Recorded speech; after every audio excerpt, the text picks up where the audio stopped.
The winter snow fell softly outside the frost-covered window of the cramped studio apartment as 24-year-old Olivia Parker typed frantically on her second-hand laptop. Her 8-month pregnant belly made it difficult to reach the keyboard, forcing her to sit at an uncomfortable angle that sent sharp pains through her lower back.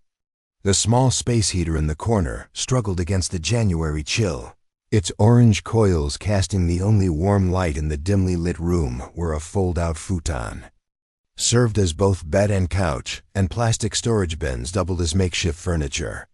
Before we jump back in, tell us where you're tuning in from, and if this story touches you, make sure you're subscribed, because tomorrow I've saved something extra special for you. Just one more application, Olivia whispered to herself, wincing as the baby kicked vigorously against her ribs. 6 rejections had arrived that week alone, each polite email crushing her hopes of finding remote work before the baby arrived.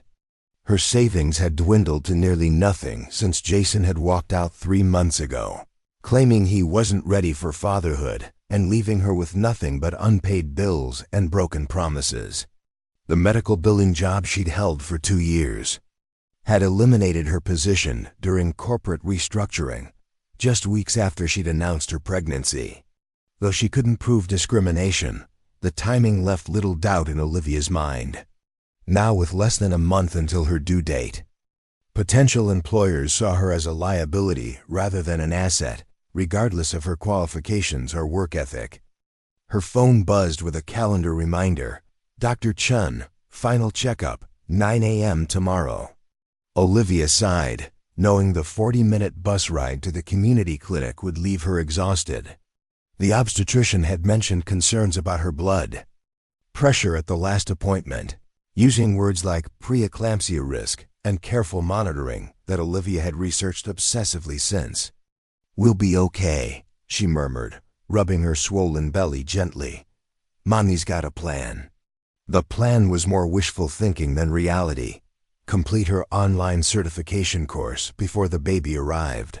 Find remote work that would allow her to care for an infant, somehow stretch her remaining $642 to cover rent, utilities, and necessities until her first paycheck arrived.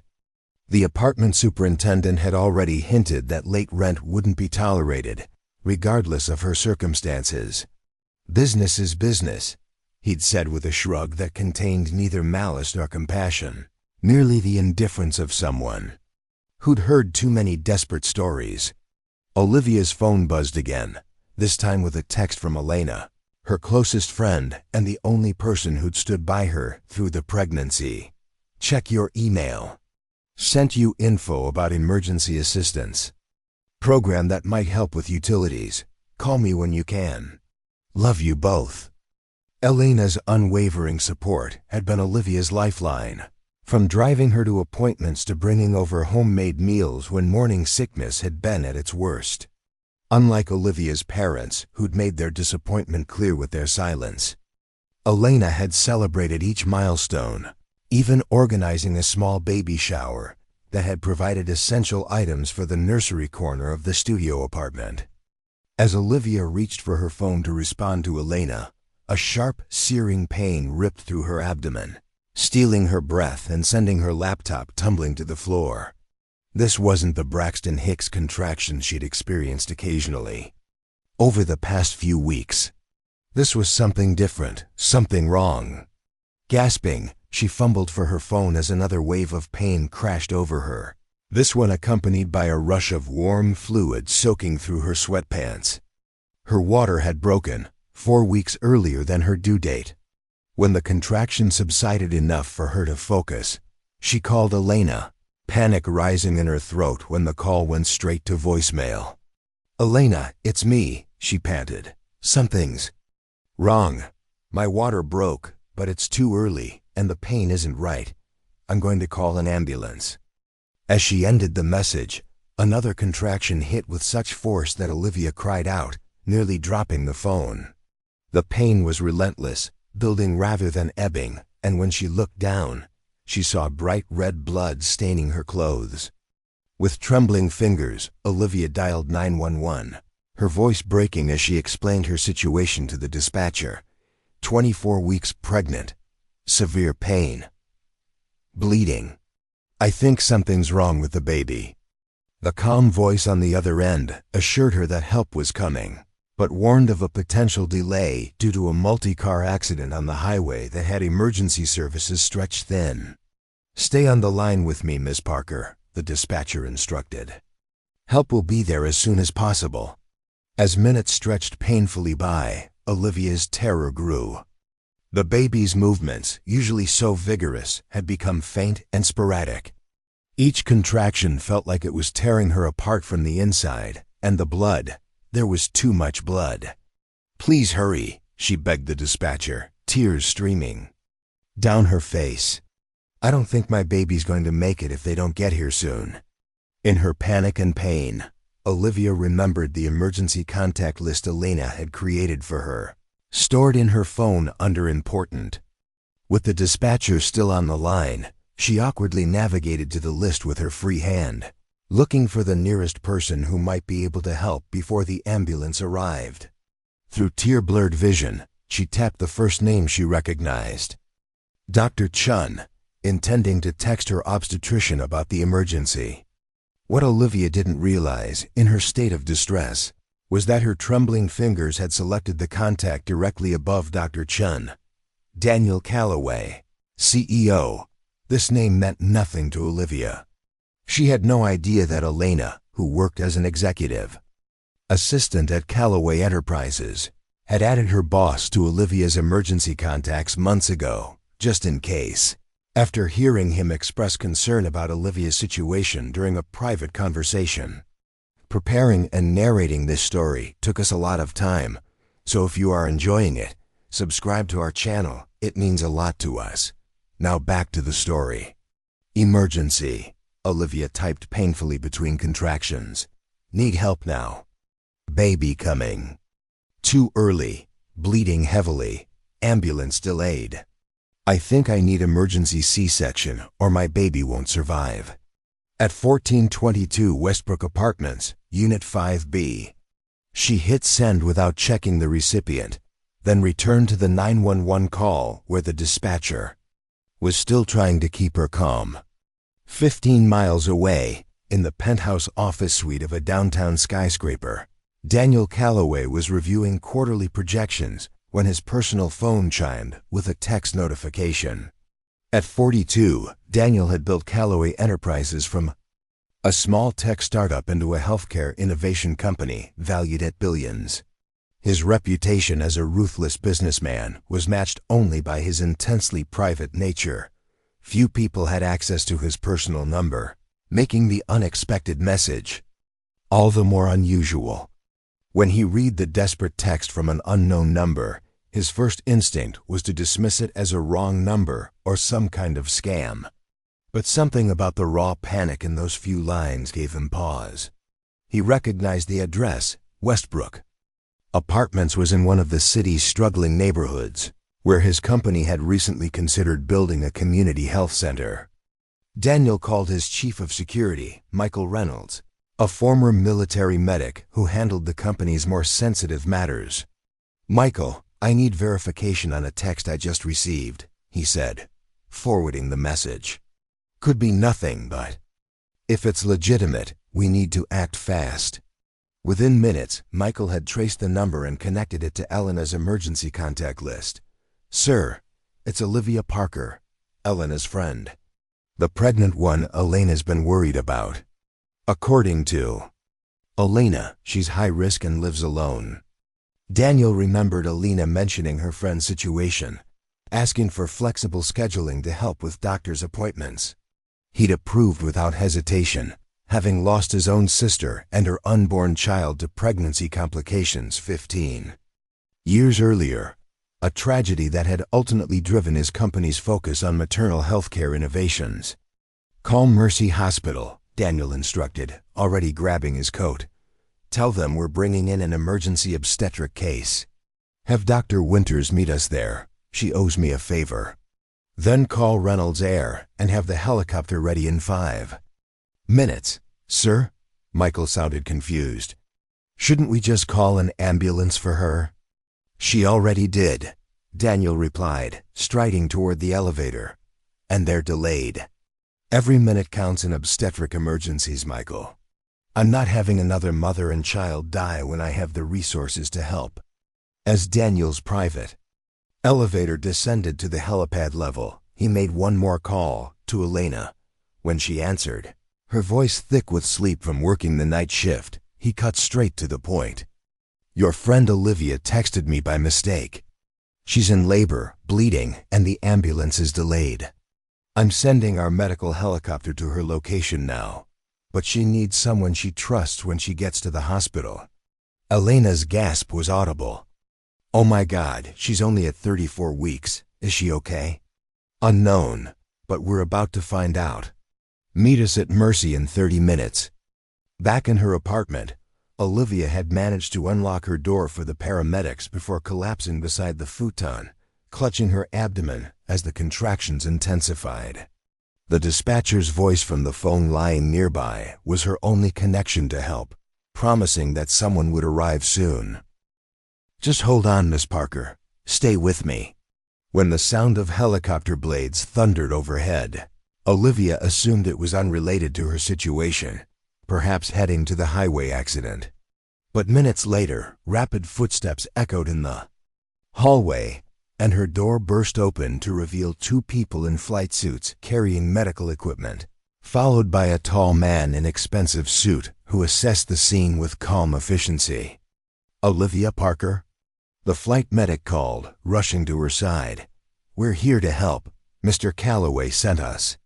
Confusion broke through Olivia's pain. Who? I don't know any Calloway. The man in the suit approached, kneeling beside her with surprising gentleness. You texted me by accident. I'm Daniel Calloway. Elena works for me. His voice was steady, authoritative, without being harsh. We need to get you to the hospital immediately. Will you let us help you? Too overwhelmed by pain to question this bizarre turn of events, Olivia nodded. The flight medics worked with practiced speed, checking her vitals and establishing an 4 while communicating with someone via headsets. Their expressions grew graver as they assessed her condition. Blood pressure critically high, significant hemorrhaging. Fetal heart rate dropping, one reported to Daniel, who stood nearby, his face impassive except for the tension visible in his jaw. Get her stabilized for transport, he ordered. Dr. Winters is waiting at Mercy with an OR prepped. As they carefully transferred Olivia to a stretcher, she reached out weakly, grabbing Daniel's sleeve. My baby, she whispered, tears streaming down her face. Please save my baby. Something flickered in the man's eyes, a flash of emotion quickly masked by determination. That's exactly what we're going to do, he replied, his voice softer than before. Both of you are going to be fine. The journey from Olivia's apartment to the helicopter waiting in a cleared area of the apartment complex's parking lot passed in a blur of pain and voices. She was vaguely aware of being lifted into the aircraft, of medical terms being exchanged rapidly over her head, of a steady hand holding hers during a particularly brutal contraction. 10 minutes to Mercy, the pilot announced as they rose into the night sky. Daniel sat opposite the medics, his phone to his ear as he made arrangements, his eyes never leaving Olivia's pale face. Tell Dr. Winters we're looking at placental abruption with severe preeclampsia. Yes, full NICU team standing by. Authorization for any procedure necessary under my personal guarantee. Olivia drifted between consciousness and darkness, the pain becoming distant as medications flowed through her fore. The last thing she remembered before everything faded was Daniel leaning close to say, You're not alone in this, Olivia. I promise you that. When she regained consciousness, the harsh fluorescent lights of a hospital recovery room replaced the dim glow of her apartment. For a disorienting moment, Olivia couldn't remember how she'd gotten there or why her body felt so heavy and tender. Then, with rushing clarity, she remembered the pain, the blood, the helicopter, The stranger in the expensive suit who had appeared like some unlikely guardian angel. "My baby," she croaked, her throat dry and raw. "Where's my baby?" Elena appeared at her bedside immediately, eyes red-rimmed but smiling. "She's in the NICU, Liv. 4 pounds, 2 ounces of perfect little fighter. The doctors are amazed at how well she's doing, considering everything."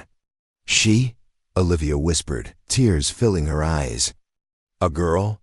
A beautiful girl," Elena confirmed, squeezing her hand. "They had to perform an emergency C-section. The placenta had separated from your uterine wall. That's why you were bleeding so much. Another 30 minutes and—" She trailed off, unable to finish the terrible possibility. "How did I get here?"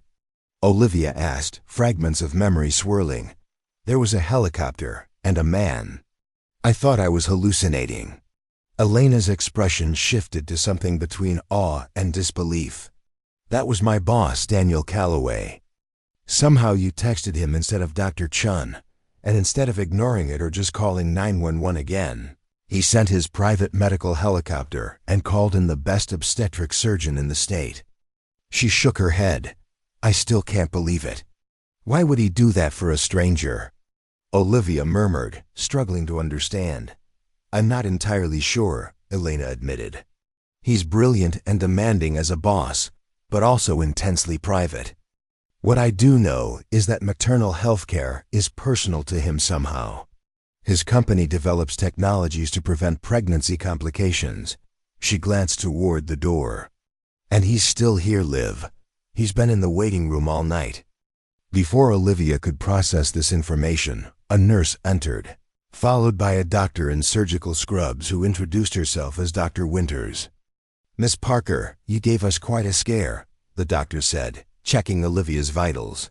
"But I'm pleased to say both you and your daughter are stable now. You had what we call a placental abruption, complicated by severe preeclampsia. The emergency C-section was the only option to save you both." "When can I see her?" Olivia asked, trying to sit up before wincing at the pain from her incision.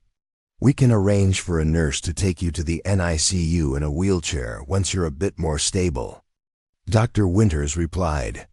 "Your daughter will need to remain in intensive care for at least a few weeks, but her initial assessments are promising."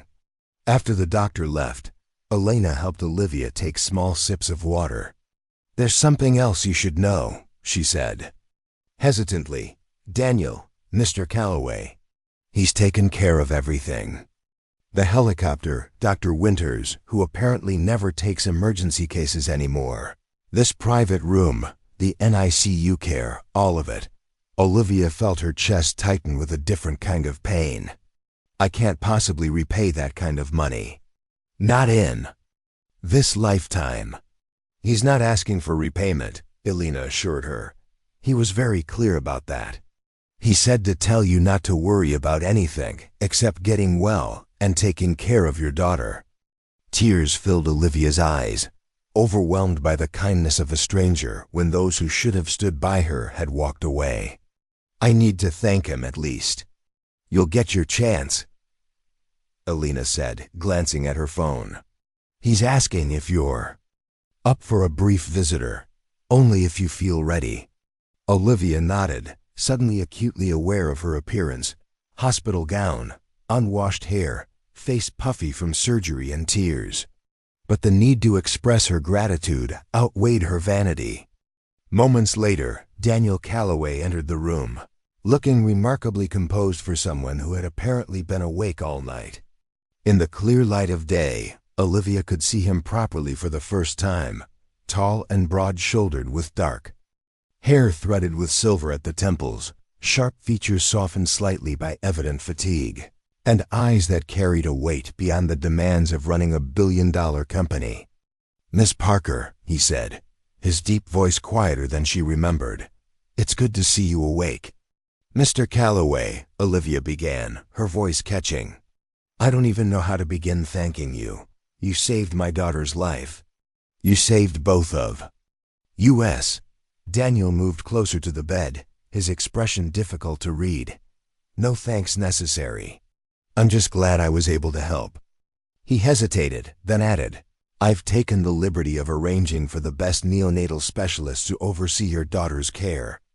Dr. Winters will continue as your primary physician as well. I can't possibly afford, Olivia started, but Daniel raised a hand to stop her. Consider it covered by the Callaway Foundation, he said firmly. We fund maternal and infant healthcare initiatives. Your case falls precisely within our mission. Olivia sensed there was more to his involvement than professional interest, but she was too exhausted to press further. At least let me repay you someday, when I'm back on my feet. Something that might have been a smile briefly touched Daniel's lips. If you insist on repayment, perhaps you can help us improve our services once you're recovered. Elena tells me you have experience in medical billing and are working on a healthcare management certification. The implication hung in the air, not charity, but potential opportunity. Before Olivia could respond, a nurse appeared at the door. Ms. Parker, if you're feeling up to it, we can take you to see your daughter now. Olivia's heart leaped, everything else forgotten in the desperate need to finally meet her baby. Elena quickly helped adjust her pillows and smooth her hair. Go on, Daniel said, stepping back toward the door. Your daughter is waiting for you. We can talk about the rest later. As the nurse helped transfer Olivia to a wheelchair, she caught Daniel watching with an expression that flickered between professional detachment and something far more personal, almost like pain. Mr. Callaway, she called as he turned to leave. Would you like to come with me to see her? After all, you're the reason she's alive. Daniel froze, clearly caught off guard by the invitation. For a moment, Olivia thought he would refuse, but then he nodded once, a barely perceptible movement. I'd be honored, he said quietly. As they made their way to the NICU, Elena walking alongside Olivia's wheelchair and Daniel following a step behind. None of them could have predicted how this unusual first meeting would change all their lives forever. The NICU was a world of soft beeping monitors, hushed voices, and tiny beings fighting their biggest battles in the smallest bodies. Olivia's heart raced as the nurse wheeled her toward an incubator where an impossibly small form lay, surrounded by tubes and wires. Here she is, the nurse said gently. 4 pounds, 2 ounces, but strong vitals and good lung development for 34 weeks. Olivia's tears fell freely as she gazed at her daughter for the first time, a delicate face with Olivia's nose, translucent, eyelids and tiny fingers curled into fists as if ready to fight the world. Through the porthole in the incubator, Olivia reached in to touch her baby's hand, gasping softly when those miniature fingers reflexively wrapped around hers. She needs a name, Elena whispered, wiping her own tears. Olivia didn't hesitate. Hope, she said firmly. Her name is Hope. Behind them, Daniel stood motionless, his expression unreadable as he watched the scene unfold. Only Elena noticed the way his hands trembled slightly before he clasped them behind his back, or how he blinked rapidly before excusing himself with a murmured, I'll give you some privacy. Later that evening, after Olivia had been returned to her room and fallen into an exhausted sleep, Elena found Daniel in the hospital's empty cafeteria, staring into a cup of untouched coffee. She reminds you of Rachel, doesn't she? Elena said quietly, sliding into the chair across from him. Daniel's head snapped up, eyes narrowing. How do you know about Rachel? I've been your assistant for 3 years, Elena replied gently. I've seen the card you place on your sister's memorial every April 15th, and I've watched how you drive yourself hardest on maternal health initiatives. For a long moment, Daniel said nothing, the silence stretching between them. When he finally spoke, his voice was rougher than Elena had ever heard it. Rachel was 25 when she died. Placental abruption, just like Olivia. But she was alone in her apartment when it happened, by the time someone found her. He trailed off, the memory clearly still painful 15 years later. Her daughter would have been 15 this year. That's why you reacted so quickly to Olivia's text, Elena realized. Daniel nodded once. I couldn't save Rachel. But we saved Olivia and Hope. He straightened in his chair, his professional demeanor sliding back into place. Miss Parker will need support beyond medical care. Arrangements should be made before she's discharged. I've been thinking about that, Elena said carefully. My building has a vacant one-bedroom that would be perfect for her and the baby. It's accessible, close to the hospital for follow-up appointments, and the rent is reasonable. But with no income right now, the Calloway Foundation will cover 6 months of housing assistance, Daniel said immediately. And I believe we have an opening in our patient advocacy department that would suit her qualifications once she's recovered. Remote work initially, of course. Elena studied her boss with new understanding. This isn't just about charity for you, is it? Daniel met her gaze steadily. Everyone deserves a second chance at the life they almost lost, Elena, even me.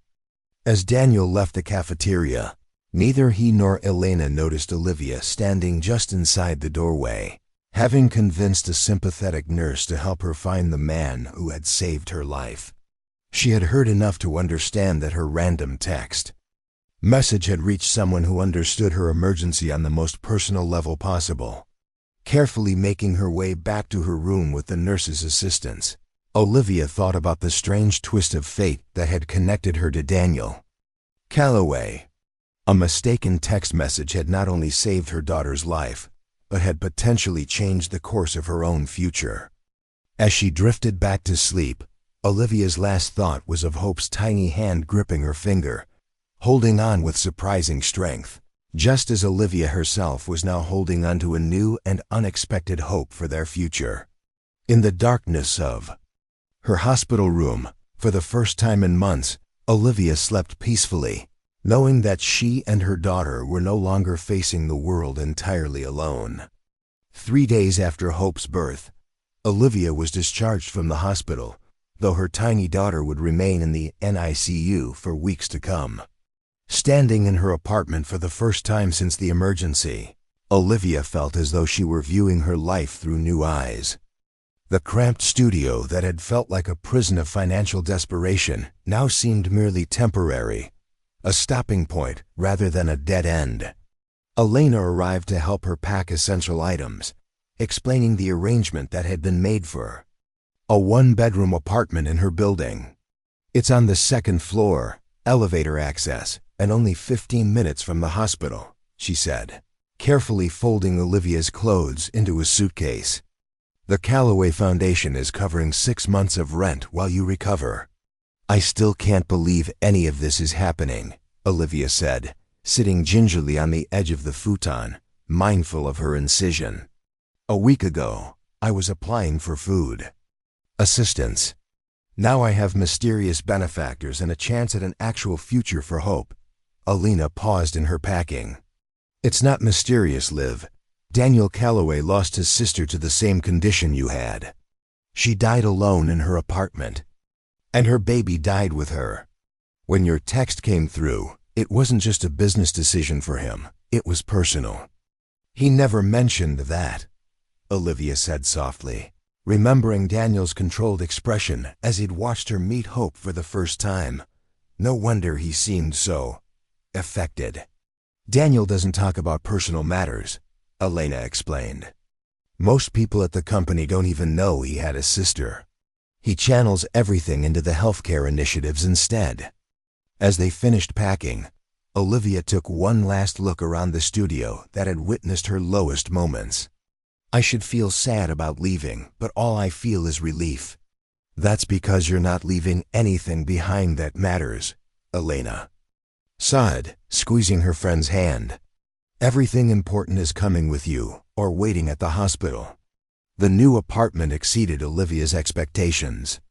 Modest but well-maintained, it featured a small separate bedroom, functional kitchen with actual counter space, and most importantly, clean windows that filled the rooms with natural light.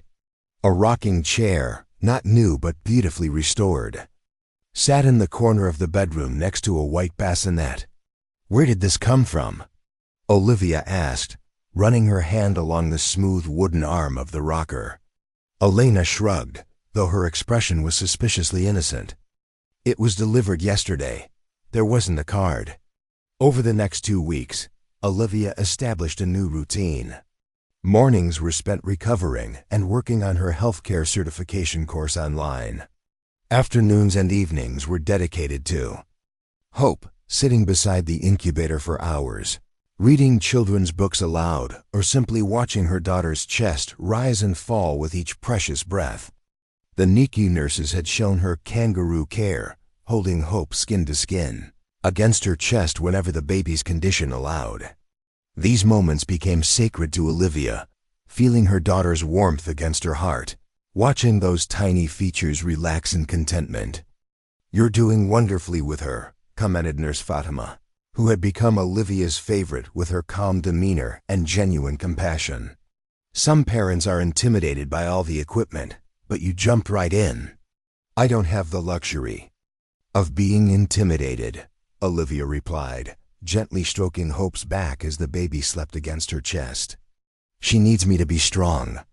"You have visitors," Fatima said, nodding toward the NICU entrance where Elena stood with Daniel Calloway, both wearing the required protective gowns over their clothes.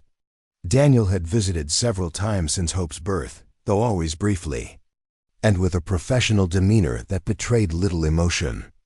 Today, however, something was different. He carried a small gift bag and seemed less guarded as he approached. "Miss Parker," he greeted her, then his eyes softened as he looked at Hope. "How is she doing today?" "The doctors are pleased with her progress," Olivia replied, noticing how Daniel's gaze lingered on the baby. "She gained another 2 ounces, and they've reduced her oxygen support." "She's a fighter," Daniel observed quietly. "Like her mother," Elena added with a proud smile. Daniel cleared his throat, setting the gift bag on the table beside Olivia. "This is just something small, for Hope." Inside the bag was a delicate silver bracelet sized for an infant's wrist, with a single charm, a tiny heart engraved with the word Hope. "It's beautiful," Olivia whispered, genuinely touched by the thoughtfulness of the gift. "Thank you." "It's adjustable," Daniel explained, suddenly appearing self-conscious. "The jeweler assured me it can be sized as she grows." The implication that he expected to see Hope grow touched Olivia deeply. This wasn't just a one-time rescue. Daniel Calloway seemed invested in her daughter's future. "Mr. Calloway." "Daniel," he corrected gently. "I think we're past formalities." "Daniel," Olivia amended with a smile. "Would you like to hold her?" "The nurses say she's strong enough for short periods of carefully supervised holding." The question clearly caught him off guard. For a moment, he looked almost panicked, then his expression shifted to something more vulnerable. "I'm not sure It's been a long time since I've held a baby." "It's like riding a bicycle," Nurse Fatima encouraged, already preparing a chair for him. "Your body remembers." With careful guidance, Hope was transferred from Olivia's chest to Daniel's. The contrast was striking, this powerful businessman holding the tiny infant with such gentle awkwardness, his large hands supporting her fragile form with exquisite care. As Hope settled against him, her tiny fingers wrapping reflexively around his thumb, Daniel's composed facade cracked completely. "She's perfect." Elena discreetly wiped away tears, while Olivia was struck by the realization that Daniel Calloway, for all his wealth and influence, was experiencing a healing moment of his own. This connection to Hope was allowing him to process a 15-year-old grief that he'd channeled into business ventures rather than emotional recovery. When it was time for him to relinquish Hope back to the incubator, Daniel seemed reluctant, carefully transferring her to Nurse Fatima's experienced hands. As they prepared to leave, he hesitated. "I've been meaning to discuss something with you. When you're ready to return to work, there's a position at Calloway Enterprises that would suit your background." and allow you to work remotely while Hope needs extra care. A real job, not charity? Daniel's expression grew serious. I don't offer charity positions, Miss Parker. That helps neither the recipient nor my company. This is a legitimate role in patient advocacy, using your medical billing background to help patients navigate insurance complexities. Your personal experience would make you particularly effective. I'd like that very much. As Daniel and Elena left, Olivia remained beside Hope's incubator, contemplating the strange turns her life had taken. The mistaken text that had seemed like just another desperate moment had instead become a pivot point, connecting her to people who were quickly becoming important in her life. A week later, Hope reached another milestone, breathing entirely on her own, her tiny lungs finally strong enough to sustain her without supplemental oxygen. The neonatologist, Dr. Raymond, was pleased with her development. She's exceeding our expectations. If she continues at this rate, we might be looking at discharge in 2 to 3 weeks rather than the month we initially projected. The news filled Olivia with both joy and anxiety. Bringing Hope home would be a dream come true. But the responsibility of caring for such a fragile infant without the safety net of constant medical supervision was daunting. That afternoon, Daniel arrived at the NICU alone, carrying his ever-present tablet, but dressed more casually than Olivia had seen him before. Dark jeans and a charcoal sweater rather than his usual tailored suit. Elena mentioned the good news about Hope's progress. Dr. Rahman sent over her latest test results to our research department. They're quite impressive. She gets to come home earlier than expected. Daniel studied her expression carefully. That's wonderful news, but something's bothering you. Olivia hesitated, then admitted, I'm terrified of making a mistake. Here, there are monitors and nurses and doctors. At home, it will just be me. Actually, that's what I came to discuss. Our foundation operates a program for families of NICU graduates, especially single parents. We provide a transition nurse who visits daily for the first week, then gradually reduces visits as the parent gains confidence. That exists? Daniel nodded. It's one of our most successful programs. Started after research showed that NICU parents experience significant anxiety after discharge, often leading to unnecessary emergency room visits or, conversely, delayed treatment when it's actually needed. That would be amazing. But surely, there's a waiting list? There is. But as it happens, we have an opening that coincides with Hope's projected discharge date. Olivia narrowed her eyes suspiciously. What an incredible coincidence. A hint of a smile touched Daniel's lips, isn't it? Almost as coincidental as you texting the CEO of a maternal healthcare company during your emergency. For the first time since they'd met, they shared a genuine laugh, a moment of lightness that felt like the beginning of a real friendship, rather than a benefactor-recipient relationship. May I? Daniel asked, gesturing to Hope's incubator. At Olivia's nod, he reached through the porthole to gently touch the baby's hand. Hope immediately grasped his finger, her grip surprisingly strong for someone so tiny. She knows you. She always gets more active when you visit. Daniel's expression softened. My sister used to say that babies can sense good intentions, that they respond to the energy we carry. He glanced at Olivia. Rachel would have liked you. You have the same determination. She had. It was the first time he'd mentioned his sister by name, and Olivia recognized the significance of the moment. Tell me about her, if you want to, I mean. Daniel was quiet for so long that Olivia thought he might not answer. When he finally spoke, his voice was low and controlled, but the emotion behind his words was palpable. Rachel was my younger sister. By 5 years. Brilliant, stubborn, and perpetually optimistic. She was a pediatric nurse. Believed she could change the world one child at a time. His finger still captured in Hope's tiny grip, he continued. When she got pregnant, her boyfriend left. Said he wasn't father material. Sound familiar? Olivia nodded silently. She was determined to do it on her own. I offered help, but Rachel was fiercely independent. She didn't want handouts, even from family. Daniel's jaw tightened. I respected her wishes instead of insisting. I was busy with the company's expansion, and I thought there would be time to convince her later. The regret in his voice was unmistakable.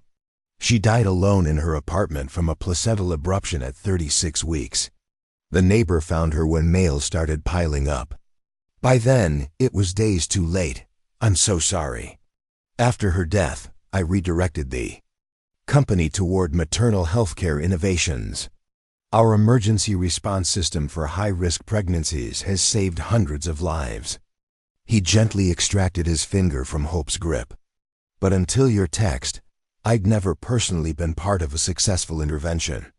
It's usually all statistics and reports, not this. He gestured to Hope. She's alive because of you. Daniel shook his head. She's alive because you fought for her. I just provided transportation. The humility in his statement surprised Olivia. This man, who commanded a healthcare empire, was minimizing his role in saving her daughter's life. You did much more than that. You could have called an ambulance and gone back to your meeting. Instead, you sent a helicopter, arranged for the best doctor, and stayed all night in the waiting room. Why? Daniel met her gaze directly. Because 15 years ago, I made the wrong choice. I put business before family, and my sister died alone. When your text came through, it felt like a second chance. Not to save Rachel, but to make the right choice this time. The honesty of his answer created a new understanding between them, a recognition that their connection went beyond coincidence or charity. They were two people united by parallel experiences of abandonment and loss, now witnessing the miracle of Hope's survival together. Before Daniel left that day, he hesitated at the NICU door. Elena mentioned you might be interested in attending the Foundation's fundraising gala next month. As a guest, not staff. It would be valuable to have someone there who's benefited directly from our programs. The invitation caught Olivia by surprise. I don't exactly have gala-appropriate attire at the moment. Elena has volunteered to help with that particular logistical challenge. Apparently, she's been waiting for an excuse to take you shopping. The idea of attending a formal event filled with wealthy donors was intimidating, but Olivia recognized the opportunity it presented, not just for networking, but for giving back in her own way. I'd be honored to attend, especially if it helps the Foundation help more families like mine. Daniel nodded, seemingly pleased with her acceptance. I'll have Elena send you the details. After he left, Nurse Fatima approached with a knowing smile. He's not what I expected for a billionaire CEO. What do you mean? Most VIPs who fund hospital wings or programs make grand appearances with photographers and PR teams. They hold babies for photo ops and leave. Fatima adjusted Hope's blanket with practiced hands. Mr. Calloway visits regularly, never brings press, and looks at Hope like she's his own family. The observation stayed with Olivia long after Fatima had moved on to other patients. The relationship developing between Daniel and Hope was unexpected, but undeniably meaningful. Her daughter, not yet a month old, had somehow connected with a man still grieving the sister and niece he'd lost 15 years ago. That evening, alone in her new apartment after visiting hours had ended, Olivia opened her laptop to research Calloway Enterprises more thoroughly. The company's website featured extensive information about their maternal healthcare initiatives, but very little about Daniel himself. A minimalist biography mentioned his founding of the company, various business achievements, and the establishment of the Calloway Foundation, but nothing personal. Digging deeper through news archives, Olivia found only one article that mentioned Rachel Calloway, a brief obituary that listed her death as due to pregnancy complications, and noted that donations could be made to a maternal health research fund in her name. The fund, Olivia discovered, had eventually grown into the foundation that had helped save Hope's life. A notification chimed on her phone. A text from Elena. Found the perfect dress for the gala. Shopping tomorrow after your NICU visit. Might treat as an early baby shower gift. Olivia smiled, typing back. Only if you let me repay you when I start working. Elena's response came quickly. Deal. BTW, Daniel asked about your certification progress today. He never asks about personal details of employees. Just saying. Olivia stared at the message, unsure how to interpret it. Was Elena suggesting that Daniel's interest went beyond professional concern? The thought created a flutter of something Olivia wasn't ready to examine too closely. Daniel Calloway had saved her daughter's life and offered her employment. Reading anything more into his actions seemed presumptuous and potentially complicated. Yet as she prepared for bed, Olivia found herself thinking about the way Daniel had held Hope, the vulnerability in his eyes when he'd spoken of Rachel, and the quiet determination with which he'd ensured their well-being. Whatever was developing between them, friendship, mentorship, or something else entirely, it had begun with a desperate text message sent to the wrong person at exactly the right time. Tomorrow would bring more NICU visits, certification studies, and preparations for eventually bringing Hope home. But for the first time since Jason had walked out, Olivia fell asleep feeling not just grateful for survival, but genuinely hopeful about the future that was unfolding before her, a future made possible by the most fortunate mistake she'd ever made. Breathe in, breathe out, Olivia whispered to herself, standing before the full-length mirror in Elena's apartment. 6 weeks had passed since Hope's birth, and tonight was the Calloway Foundation's annual fundraising gala. The woman reflected in the mirror barely resembled the desperate, frightened version of herself who had sent that fateful text message. The emerald green dress Elena had insisted on purchasing draped elegantly over Olivia's curves, cleverly disguising the last remnants of her pregnancy while highlighting her natural beauty. Her dark hair, usually pulled back in a practical ponytail, had been styled in soft waves that framed her face, making her eyes appear larger and more luminous. You look stunning, Elena declared, entering the bedroom with a velvet jewelry box. The final touch. She opened the box to reveal a delicate silver necklace with a teardrop pendant that caught the light with subtle brilliance. Elena, I can't. Olivia began, but her friend was already fastening it around her neck. You can and you will, Elena insisted. It's vintage costume jewelry from my grandmother, not expensive but perfect with that neckline. Consider it borrowed, not given, if that makes you feel better. Olivia touched the pendant gently, emotion welling in her throat. Thank you. For everything. I wouldn't have survived these past weeks without you. Yes, you would have, Elena corrected firmly. You're the strongest person I know, Liv. You would have found a way through, even without my interfering and adding you to my boss's emergency contacts. They shared a laugh at the fortuitous mistake that had changed everything. Hope had been discharged from the NICU just 4 days earlier, ahead of even the revised schedule. Now sleeping peacefully in the portable bassinet in Elena's living room, she had nearly doubled her birth weight and showed no signs of the traumatic circumstances of her arrival. Are you sure Mrs. Chun doesn't mind watching her tonight? Olivia asked for the 3rd time, maternal anxiety creeping into her voice. Mrs. Chun has been counting the minutes until she could have Hope all to herself, Elena assured her. I think she's planning to spoil her rotten and the 4 hours will be gone. The doorbell rang, signaling their car's arrival. Daniel had insisted on sending his personal driver rather than having them take a rideshare to the gala. One last check on the baby, Olivia said, hurrying to the living room where Mrs. Chun was already settled in the rocking chair beside Hope's bassinet. Go, go, the older woman shooed with good-natured firmness. Baby is perfect. You are beautiful. Enjoy one night like a princess. Olivia bent to kiss Hope's forehead, inhaling her sweet baby scent for courage. "Mommy will be back soon, little one. Be good for Mrs. Chun." The luxury sedan waiting outside was like nothing Olivia had ever experienced. Buttery leather seats, privacy partition, and a discreet bar stocked with water and champagne. As they settled in for the ride to the Grand Meridian Hotel, Elena opened the small refrigerator and extracted a bottle. "We deserve a toast," she declared, expertly popping the cork and pouring 2 flutes of champagne.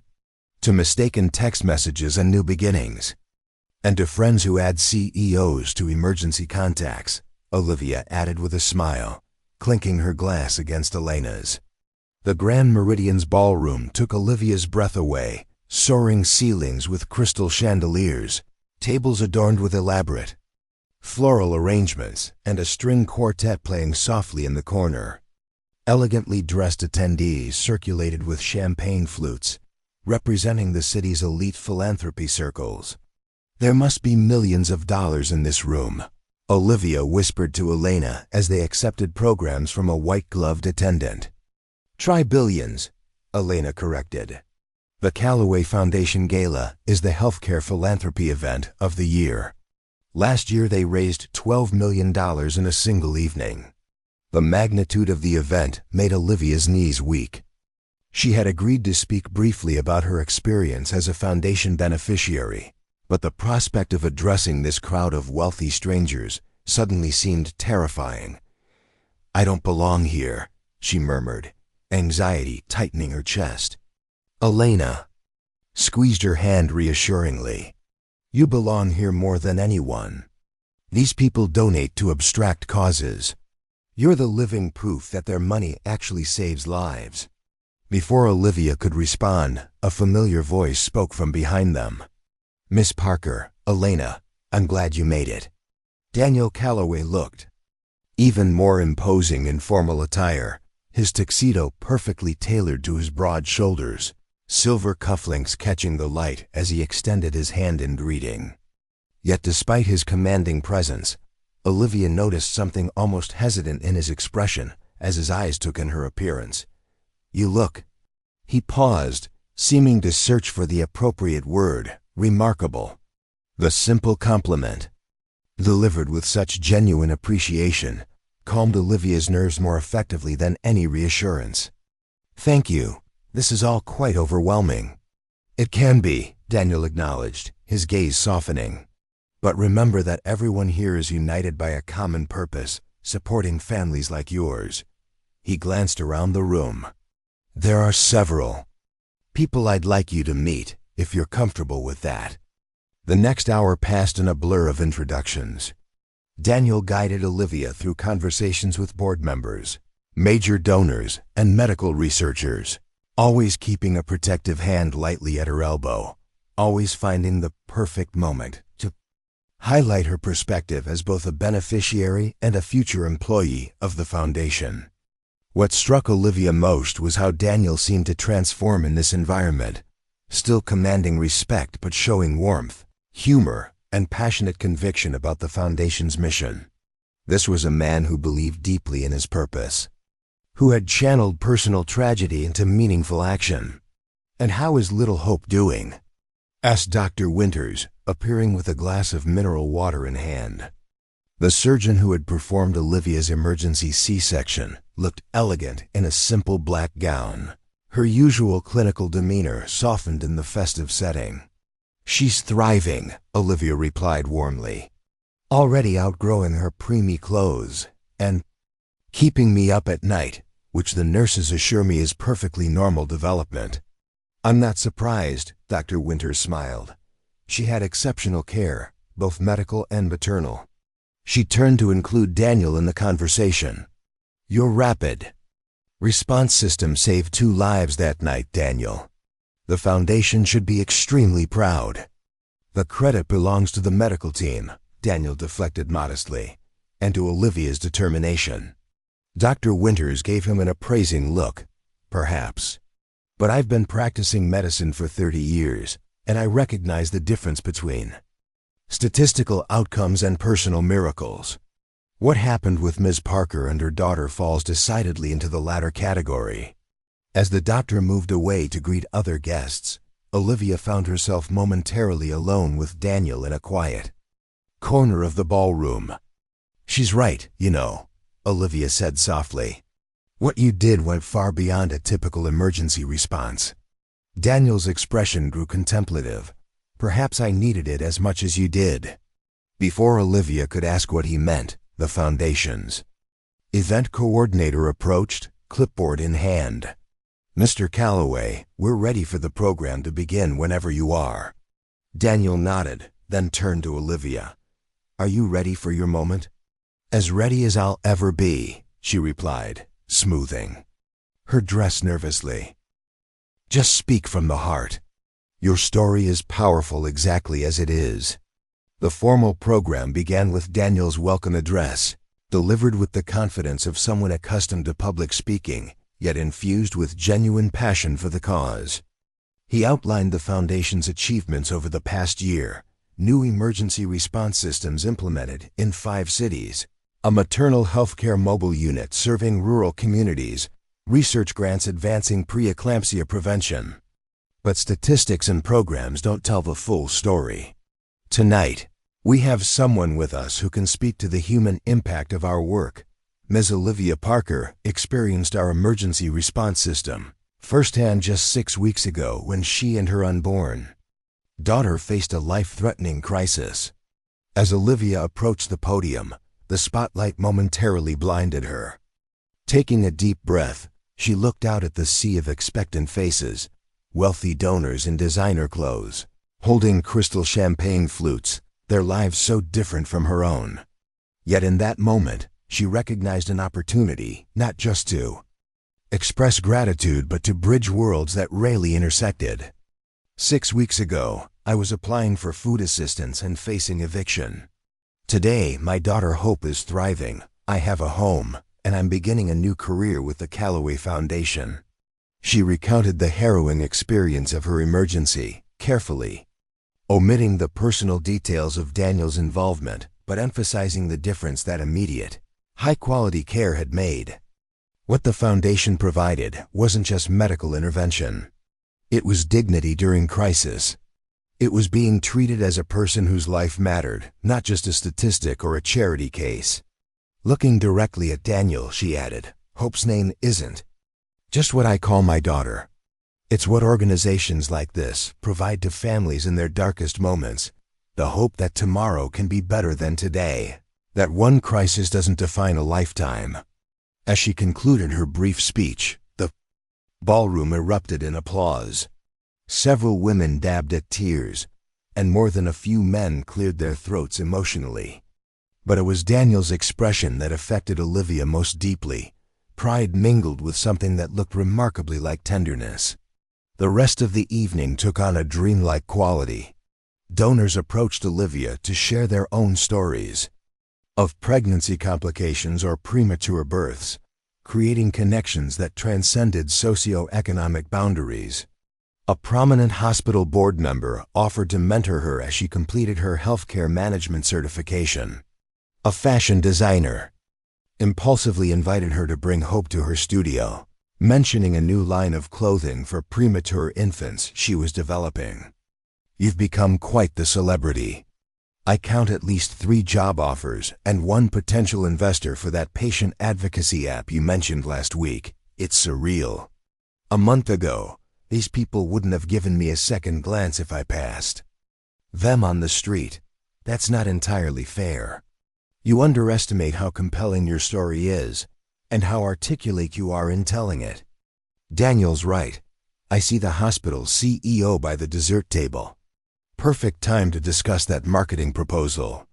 Left alone with Daniel, Olivia found herself suddenly self-conscious.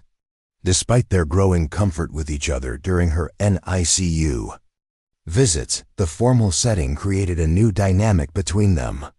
"The Foundation has already raised $8 million tonight. Your speech motivated several major donations. I'm glad I could help. It feels good to give something back, even if it's just words.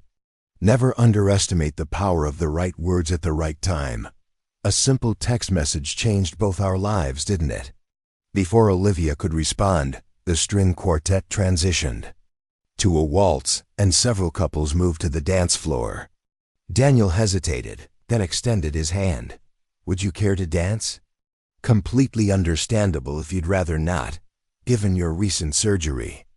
"I'd love to." The doctor said gentle movement is actually beneficial for recovery. Daniel led her to the dance floor with unexpected grace, maintaining a respectful distance while still supporting her confidently. For a man who projected such intensity in business settings, he moved with remarkable fluidity, guiding her through the steps with subtle pressure at her waist. "You're a good dancer." Boarding school requirement. Apparently, potential business titans must know how to waltz before they're allowed to run companies. The glimpse of humor delighted Olivia. These moments of lightness were becoming more frequent as they spent time together, revealing layers to Daniel Calloway that few people ever witnessed. "How is Hope adjusting to home life?" "Better than I am.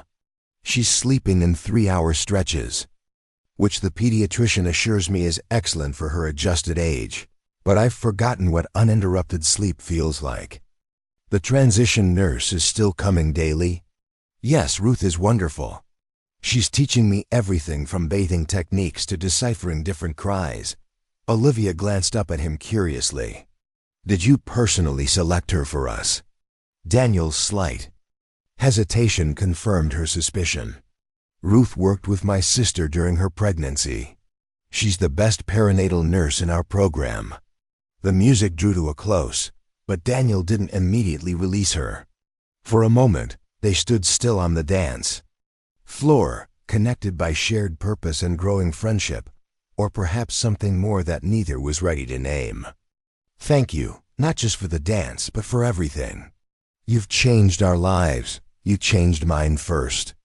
That mistaken text message woke something in me that had been dormant for 15 years. Their gaze held for a heartbeat longer than was. Strictly professional, creating a moment of connection that hummed with possibility.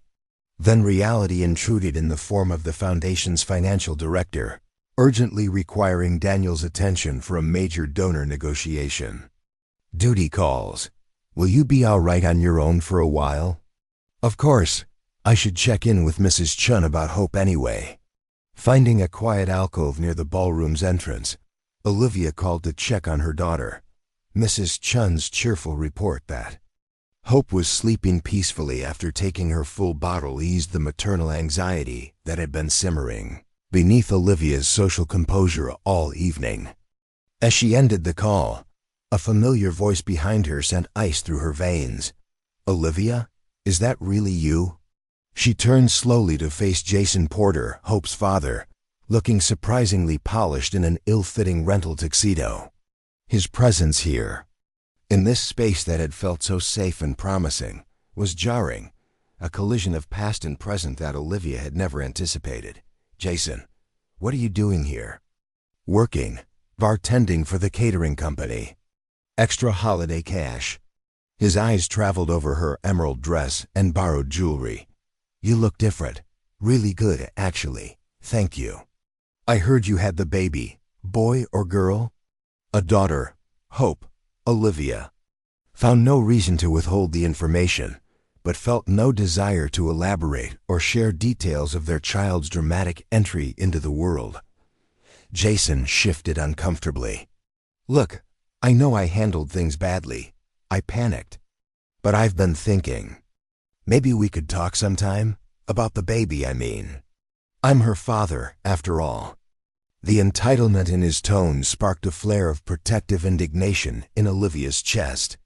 "Biology made you her father, Jason. But fatherhood is earned through presence and sacrifice, neither of which you've demonstrated." "That's not fair. I wasn't ready, but that doesn't mean I don't have rights. Rights? Where were your concerns about rights when I was hospitalized with preeclampsia? When Hope was fighting for her life in the NICU? When I was applying for food assistance because you left us with nothing?" Jason had the grace to look ashamed, but persisted. "I made a mistake. People deserve second chances. They do, when they've earned them. Jason's eyes darted between them, confusion evident. Who's this? Daniel Calloway, CEO of Calloway Enterprises and Hope's godfather. The lie, or was it, slipped so smoothly from Daniel's lips that Olivia managed not to react outwardly, though her heart skipped at the implications. Calloway? Wait, this is your boss? Jason asked Olivia, clearly trying to piece together the connection, among other things. Now I believe you're needed back at the bar station. The champagne toast is about to begin. The dismissal was polite but unmistakable. Jason hesitated, clearly wanting to say more but intimidated by Daniel's commanding presence. We should still talk. When he was gone, Olivia released a breath she hadn't realized she was holding. Godfather? A hint of color touched Daniel's cheeks. Apologies if that was presumptuous. It seemed the most efficient way to establish my connection to Hope without complicated explanations. It was perfect, though you might be obligating yourself to birthday presents for the next 18 years.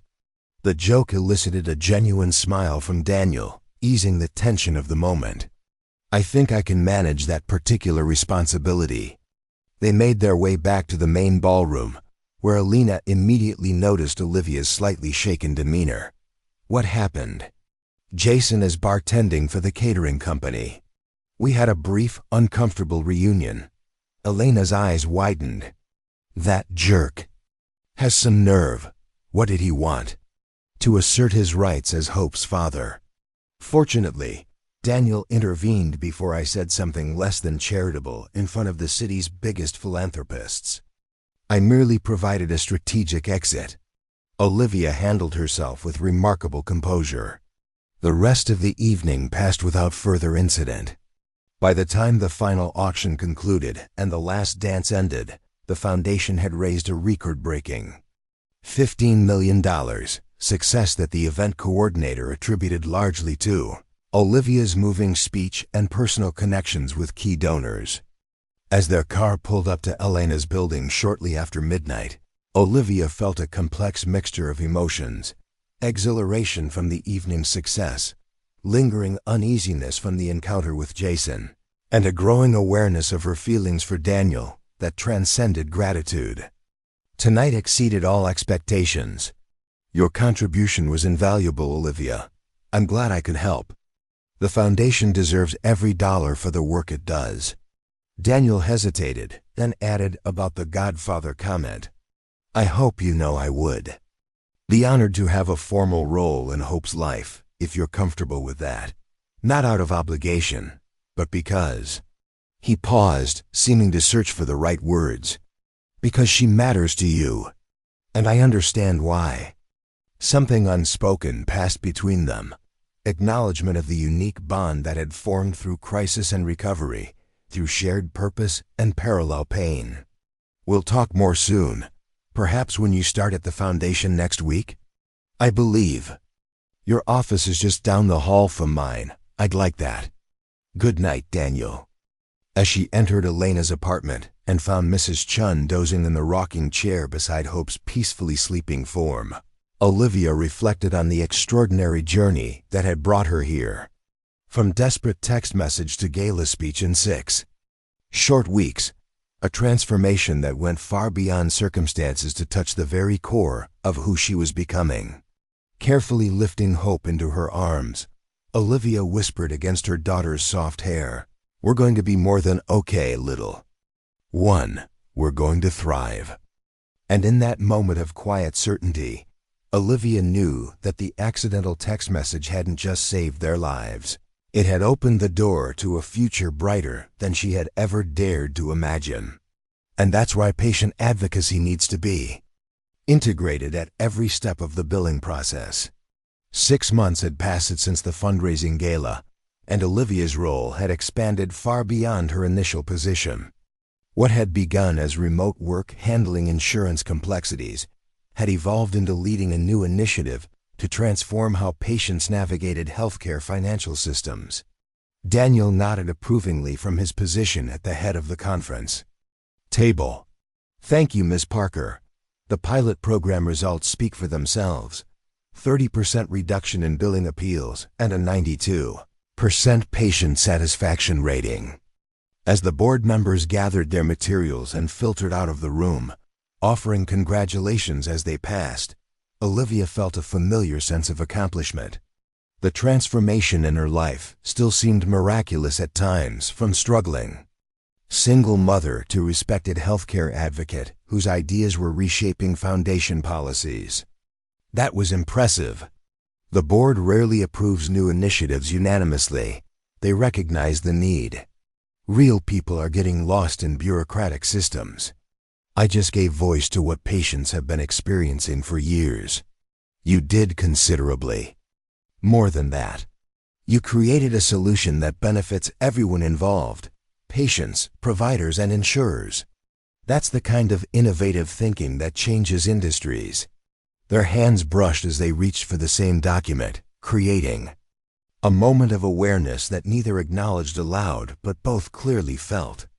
These small moments of connection had been occurring with increasing frequency over the months, yet both maintained a careful professional boundary during working hours. "How's Hope doing with the new childcare arrangement?" Olivia smiled at the mention of her daughter, now a robust 7-month-old who showed no signs of her premature birth. "She's thriving. The Foundation's parent-child workspace is revolutionary. Being able to check on her throughout the day while still maintaining professional focus has been the perfect balance." The parent-child workspace had been Daniel's initiative, a dedicated area of the Foundation offices where employees could bring their children, supervised by qualified caregivers, but accessible to parents throughout the workday. The program had started with Hope as its only participant, but had quickly expanded to include 5 other children of Foundation employees. "I'm glad it's working.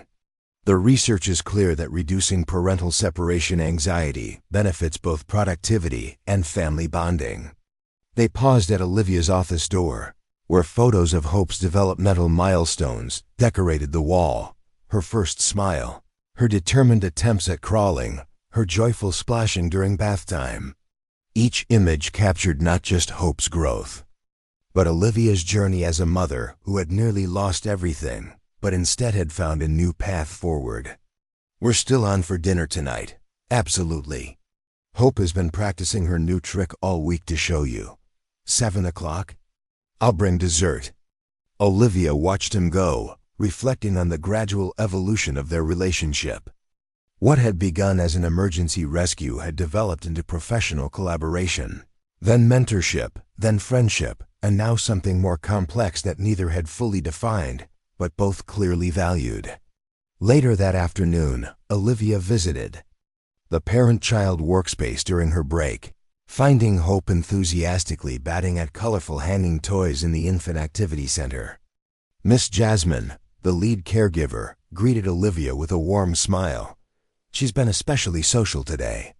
And she's getting closer to crawling. Been rocking on all fours for almost a minute at a time. She's determined." Just like her mother, Mr. Calloway stopped by during lunch. "Read her a story about a brave little star." She was completely captivated. Olivia nodded, unsurprised.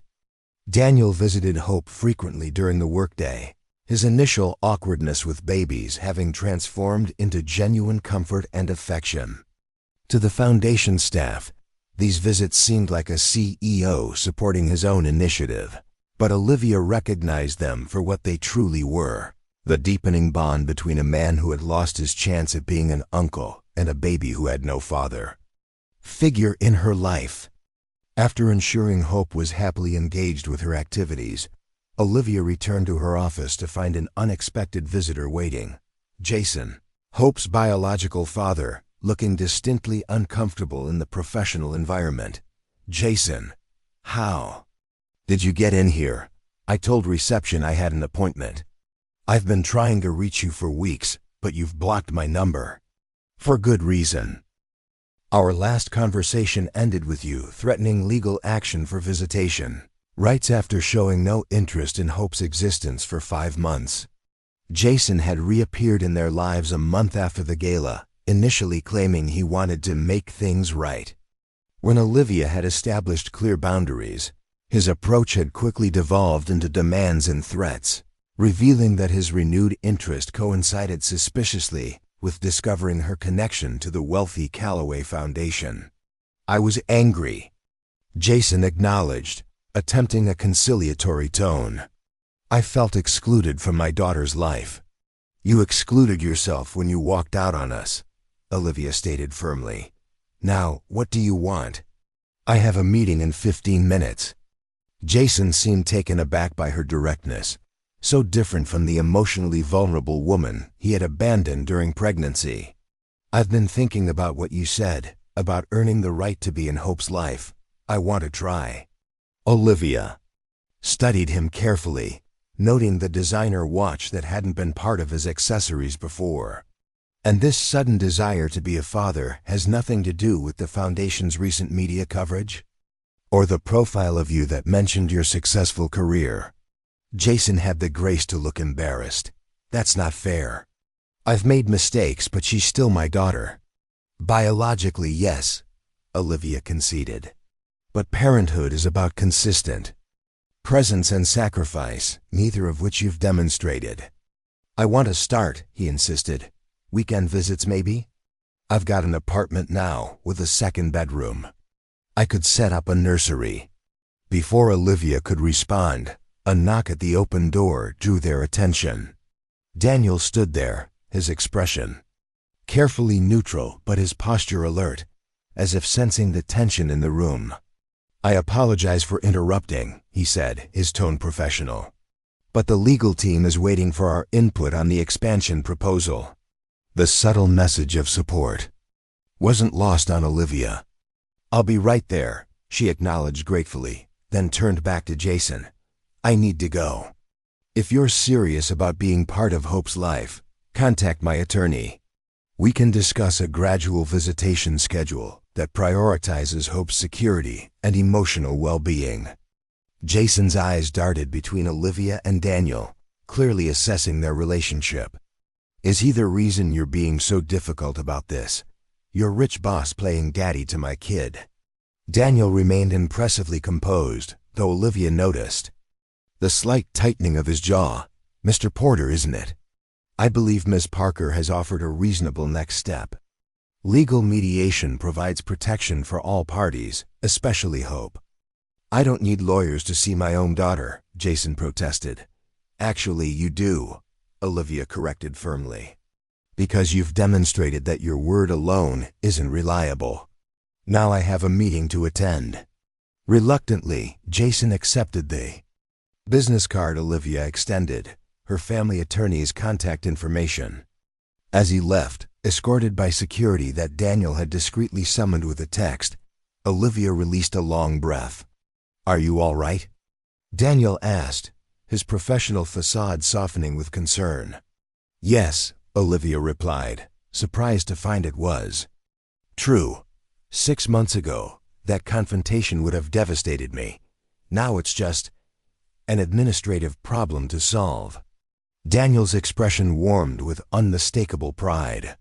"Your resilience continues to amaze me. I learned from the best," she responded with a meaningful look that acknowledged his own journey through grief to purpose. That evening, Olivia's apartment welcomed Daniel with the now familiar Friday night ritual. Unlike his penthouse with its minimalist luxury, Olivia had created a home filled with warmth, colorful throw pillows, framed photographs, and evidence of Hope's development throughout the comfortable space. The scent of homemade pasta sauce filled the air, and soft jazz played in the background. "There she is," Daniel exclaimed as Hope spotted him from her high chair and began bouncing excitedly, her tiny hands opening and closing in what had become her special greeting for him. "She's been watching the door for the past 20 minutes. Olivia laughed, stirring the sauce one final time before setting it aside. "I think she recognizes the sound of your car." Daniel approached Hope with the gift he never arrived without: a new book for their growing collection. Tonight's selection was about a brave explorer discovering new worlds, the colorful illustrations capturing Hope's immediate attention. "May I?" he asked, gesturing to Hope's high chair tray where she had been practicing with small pieces of soft vegetables. "Of course," Olivia nodded, enjoying the now familiar sight of Daniel lifting Hope into his arms with practiced ease. The awkwardness of those first NICU visits had long since vanished, replaced by genuine comfort and obvious affection. As Daniel settled on the living room rug with Hope, engaging her with the new book and responding to her babbles as if they were conducting a serious literary discussion, Olivia felt a wave of contentment that still sometimes caught her by surprise. Their Friday dinners had begun as simple gratitude on her part, a small way to thank Daniel for his ongoing support. Over months, they had evolved into something all three of them clearly needed, a pocket of family-like connection in lives that had been shaped by loss. After dinner, while Hope demonstrated her new skill of clapping her hands on command, Olivia broached the subject of Jason's visit. "He seems determined this time," she said, passing Daniel a cup of coffee as they sat on the sofa, Hope playing contentedly with soft blocks between them. "My attorney thinks we should establish a formal agreement now, while Hope is still too young to be emotionally affected by his inconsistency." Daniel nodded thoughtfully. "That's sound advice. A structured arrangement with clear expectations protects Hope from the relationship becoming transactional or unpredictable." "The thing is," Olivia continued hesitantly, "I don't want to deprive Hope of knowing her biological father if he's genuinely committed. But I also don't want to expose her to disappointment if this is just another phase for him." "You're thinking like a mother," Daniel observed with approval, putting her emotional well-being above all else. "I'm trying," Olivia admitted. "Sometimes it's hard to separate my own hurt feelings from what's best for Hope." Daniel was quiet for a moment, watching Hope stack blocks with focused determination. "My sister used to say that good parenting isn't about making perfect decisions. It's about making thoughtful ones. From what I've observed, you excel at thoughtfulness." The mention of Rachel, still rare despite their growing closeness, touched Olivia deeply. "I wish I could have known her." "She would have liked you," Daniel said softly. "You have the same practical compassion, the same refusal to be defined by circumstances rather than choices." Hope chose that moment to topple her block tower, her surprised expression followed by delighted laughter that drew both adults into her joy. As they rebuilt the tower together, each adding blocks while Hope clapped encouragement, Olivia was struck by how naturally they had fallen into this pattern, not quite a traditional family, but something equally meaningful. Later, after Hope had been bathed and settled into her crib, Olivia and Daniel stood in the peaceful nursery, watching her eyelids grow heavy as the mobile above her crib rotated slowly, casting gentle patterns on the walls. "She's growing so fast," Daniel remarked, his voice hushed in the dimly lit room. "It seems like yesterday she was in that incubator, looking so fragile. Now she's trying to pull herself up to standing and babbling whole conversations." Olivia agreed. "The doctors can't believe her development charts. No one would guess she was a preemie." As Hope finally surrendered to sleep, they retreated to the living room, where the evening's comfortable domesticity shifted into something more intentional. Daniel seemed unusually contemplative, his typical confidence replaced by a rare hesitancy. "I've been wanting to discuss something with you," he began, setting his coffee cup aside. "It's about Hope's future. And yours." Olivia felt a flutter of anticipation, unsure where the conversation was heading. "What about our future?" "The foundation is opening a satellite office in Boston," Daniel explained. "The new maternal healthcare research partnership with Massachusetts General. We need someone to head the patient advocacy division there." The unexpected professional focus of his statement caught Olivia off guard. "You're offering me a position in Boston?"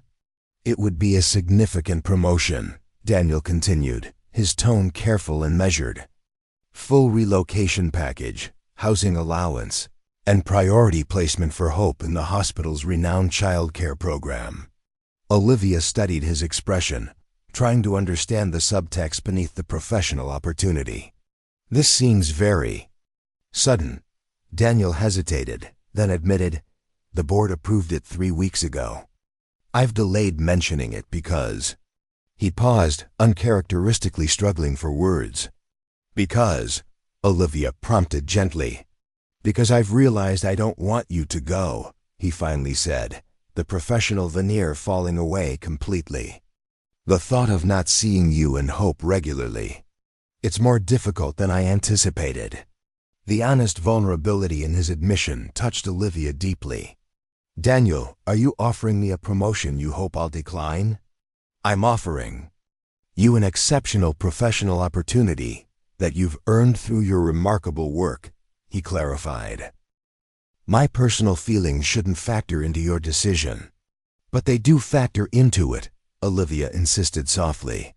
"Just as my feelings about you factor into my thinking." The acknowledgement hung between them, the first direct reference to the unspoken emotional connection that had been developing alongside their professional relationship. "I don't want to take advantage of our history," Daniel said carefully. "You came into my life through crisis. You've built an impressive career at the foundation. I never want you to feel that your professional success is tied to our personal connection." "Is that why you've been so careful all these months?" Olivia asked, understanding dawning. "Not because you weren't interested, but because you were concerned about the power imbalance?" Daniel nodded, his expression both relieved and still cautious.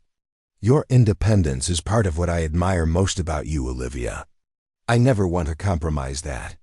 Olivia considered his words thoughtfully.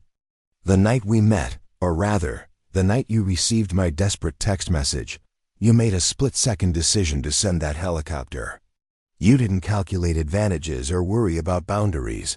You simply did what your heart told you was right." "That was different," Daniel protested. "It was an emergency. And this isn't?" Olivia challenged gently.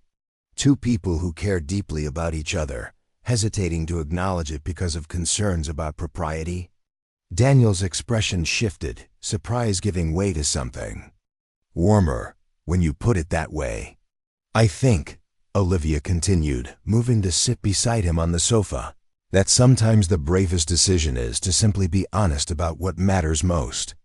For me, that's Hope's well-being and happiness. And increasingly," she took a deep breath, "it's you."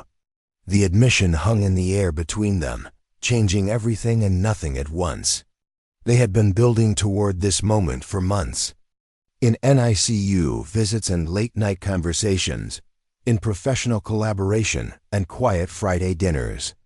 "I don't need the Boston position," Olivia said with certainty. "What I need, what Hope and I both need, is right here." Daniel reached for her hand, his touch gentle but sure. "I've spent 15 years channeling grief into purpose," he said quietly. "Building the foundation, advancing maternal health care, trying to ensure no one else experienced what Rachel did. But until your text message came through that night, I never allowed myself to connect personally with the work. You changed that." "We've both been healing," Olivia acknowledged, "finding our way forward through unexpected circumstances." "Hope deserves a father who will never walk away," Daniel said, his voice gaining conviction. "And you deserve a partner who recognizes your extraordinary strength and intelligence. I don't know if I'm worthy of either role, but I'd like the chance to try." Instead of answering with words, Olivia closed the distance between them, her lips meeting his in a kiss that felt both new and familiar, the culmination of a connection that had begun in crisis, but had grown through choice and commitment. When they finally separated, Daniel's expression held wonder and certainty in equal measure. "I never expected this," he admitted. "When Rachel died, I thought I'd spend my life focused solely on the Foundation's mission. Personal happiness seemed irrelevant. And now?" Olivia prompted, her hand still in his. Now I understand that purpose and joy aren't mutually exclusive, Daniel replied, his voice rough with emotion.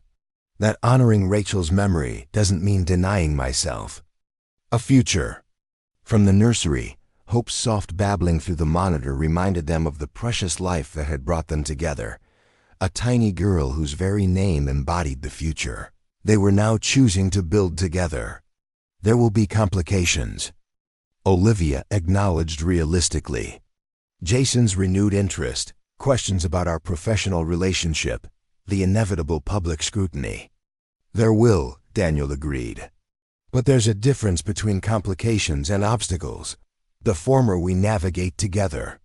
The latter would keep us apart. I don't see anything between us that qualifies as an obstacle.